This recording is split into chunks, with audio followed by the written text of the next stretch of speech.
bonsoir et bon courage. On a eu, après le déjeuner, on a eu le goûter. Moi, je suis avant le dîner. Donc, j'espère que vous êtes là et je ferai tout mon possible pour vous garder. Petite annonce, 100% de la présentation que vous allez voir a été conçue sans IA. Merci. Je m'appelle Xavier Domange et je suis très heureux de présenter devant vous ce soir et j'ai hâte de vous rencontrer ensuite. J'interviens comme fondateur de l'entreprise Cœur et Canopée. Cœur et Canopée, on plante des micro-forêts urbaines de façon participative pour soutenir la biodiversité et recréer du lien social.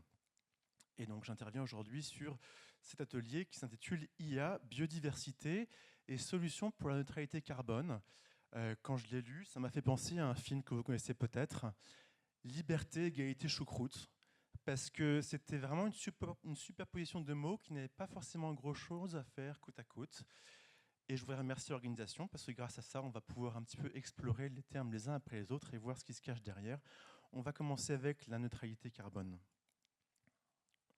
On l'a évoqué déjà, la neutralité carbone dans les 9 limites planétaires de notre donut, elle est liée principalement, mais pas seulement, au changement climatique. Et cette neutralité carbone, en fait, peut nous indiquer qu'on a fait un effort, mais rien ne peut nous dire aujourd'hui que cet effort sera suffisant. Donc la neutralité carbone, d'abord, elle est partielle, puisque seulement sur un des 9 enjeux. Elle n'est qu'un indicateur, puisqu'on ne sait pas si elle sera suffisante. Et donc dans tous les cas, elle ne peut pas être un enjeu. Votre enjeu à vous, mon enjeu à moi, notre enjeu à tous, ce n'est pas d'atteindre la neutralité carbone et d'avoir la bonne note auprès du gouvernement ou du GIEC. Notre enjeu, c'est de maintenir des conditions viables pour l'espèce humaine. C'est beaucoup plus grand, c'est beaucoup plus difficile peut-être, parce qu'en tout cas on ne sait pas comment y arriver aujourd'hui, mais c'est aussi beaucoup plus stimulant et c'est beaucoup plus embarquant pour vos collègues et vos proches.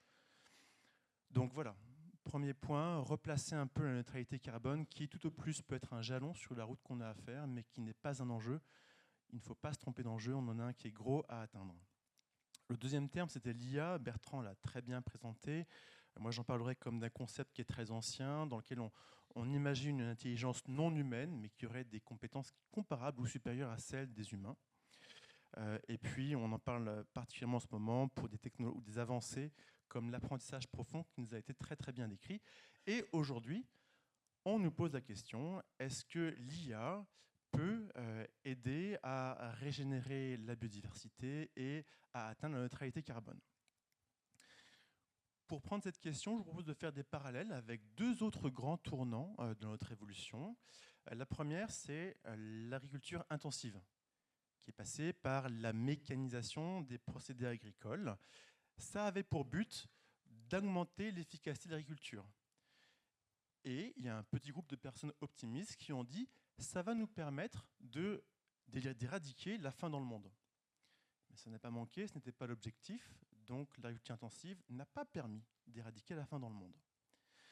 Deuxième élément, ça a été la numérisation, la digitalisation qu'on a connue ces derniers temps, qui avait pour but d'accélérer le transfert de données, les moyens de communication.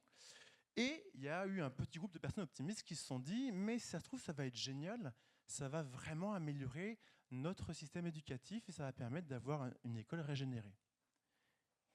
Ce n'était pas l'objectif, il n'a donc pas été atteint. Et aujourd'hui, on se rend compte que la numérisation a des impacts qui, au lieu de faire des enfants des êtres qui sont animés d'un sens critique, provoquent parfois des troubles de l'attention et du comportement.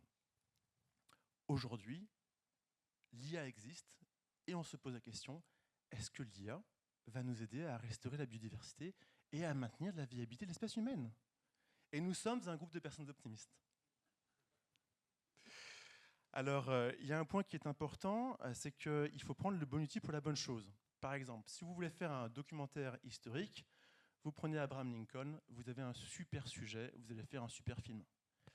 Si vous voulez faire une fiction sur les vampires, vous prenez Buffy, c'est son rayon, elle sait très bien faire le job, vous allez avoir une super série.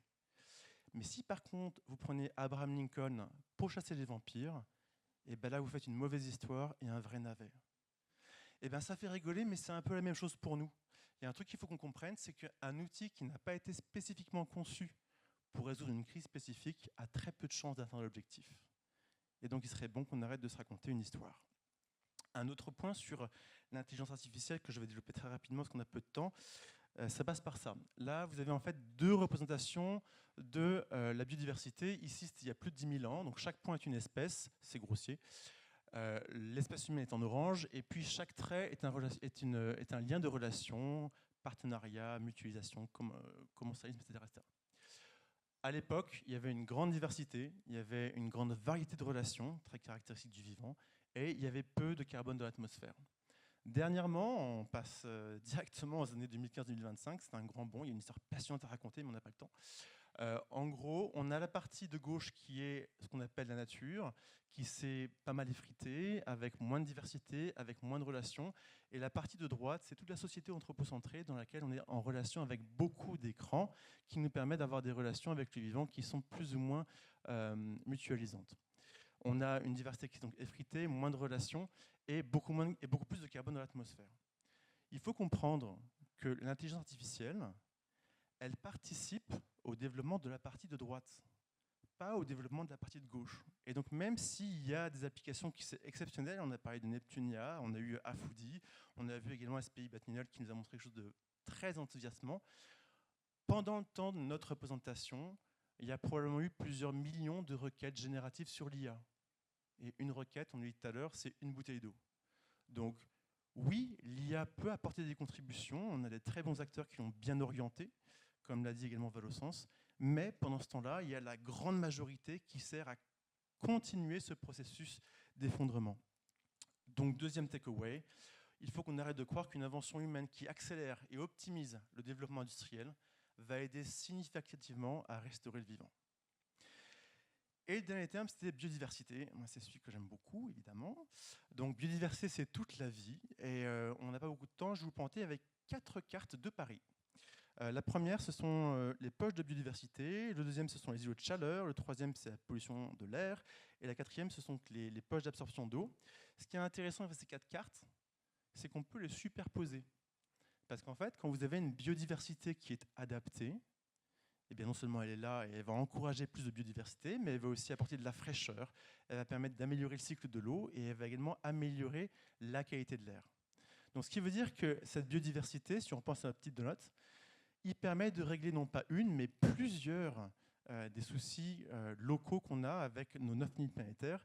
Et plus cette biodiversité adaptée est étendue sur le territoire, plus ces effets locaux vont s'additionner pour quelque chose de global.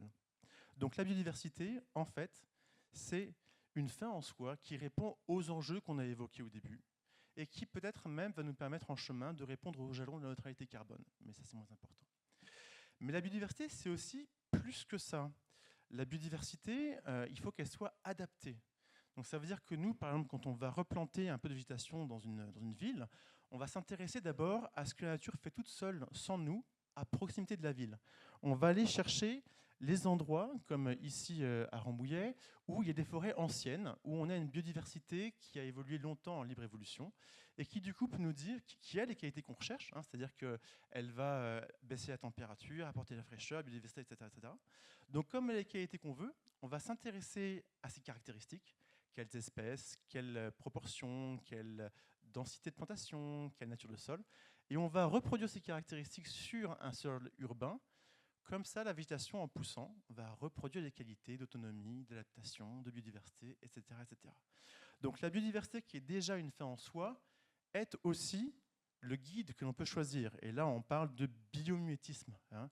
Pour faire un parallèle, le biomimétisme dans la plantation est à la plantation classique ce que l'IA est à la recherche opérationnelle. Si vous m'avez suivi, vous êtes super fort. Mais c'est vraiment ça. Du coup, la biodiversité est également un guide que nous pouvons observer, dupliquer et faire évoluer. Et ce n'est pas tout. Lorsqu'on développe notre approche où on va regarder ce qui se passe dans les forêts anciennes, on peut également repérer un petit peu la biodiversité qui est en place et la mesurer en termes de nombre d'essences et puis en nombre d'individus pour chaque essence. Et ça nous donne un petit peu un profil en bleu de la biodiversité sur le territoire protégé. Et bien, une fois qu'on a replanté, on va pouvoir garder cette référence bleue et évaluer le développement de la biodiversité contre cette référence et voir qu'au fur et à mesure que les années passent, la biodiversité augmente et se rapproche de notre référence. Et ce qu'on sait, et ce qu'on a vu ensemble et ce qu'on a dit, c'est qu'une fois que la biodiversité adaptée est en place, alors non seulement la biodiversité est là, mais également fraîcheur, qualité de l'air, CO2 absorbé, gestion de l'eau. Donc, cette fameuse biodiversité qui est une fin en soi, qui est un guide, est également l'indicateur qui nous permet de mesurer notre performance. Il est temps de terminer, donc je rappelle juste les quelques petites pépites. Fini. Oui, merci beaucoup. Donc, pépite 1, on ne se trompe pas d'enjeu. Notre vrai enjeu, c'est pas la neutralité carbone, c'est pas la CRCRD, c'est pas la RSE, c'est maintenir la viabilité pour les générations qui viennent. C'est important, on en est là. La deuxième pépite, Abraham reste président et l'IA reste dans l'optimisation des processus industriels. La pépite numéro 3, c'est que la biodiversité est à la fois la réponse à nos enjeux, le mode d'emploi qui peut nous permettre d'y arriver, et l'indicateur, ce fameux indicateur que tout le monde cherche à conceptualiser, qui peut très simplement, avec des outils qu'on connaît comme les inventaires écologiques, nous aider à mesurer notre performance. C'est la fin de la présentation. Il y a un dernier petit mot qui est un petit peu un pas de côté, mais que j'aimerais partager avec vous, qui s'adresse particulièrement aux gens qui travaillent avec l'IA. Quand on travaille avec l'IA, on est dans le domaine de la dopamine. C'est-à-dire qu'on a beaucoup de récompenses immédiates. C'est grisant, et même quand on l'utilise, on peut en faire l'expérience, on fait une requête, et tout à coup, on a un film incroyable qui apparaît. Il faut bien comprendre que notre cerveau, il se gave avec ça. Et nous, quand on est dans le vivant, planter un arbre, ça prend des années. Une culture, c'est 1 an. Une graine, c'est long. Mais par contre, on est dans le domaine de la sérotonine.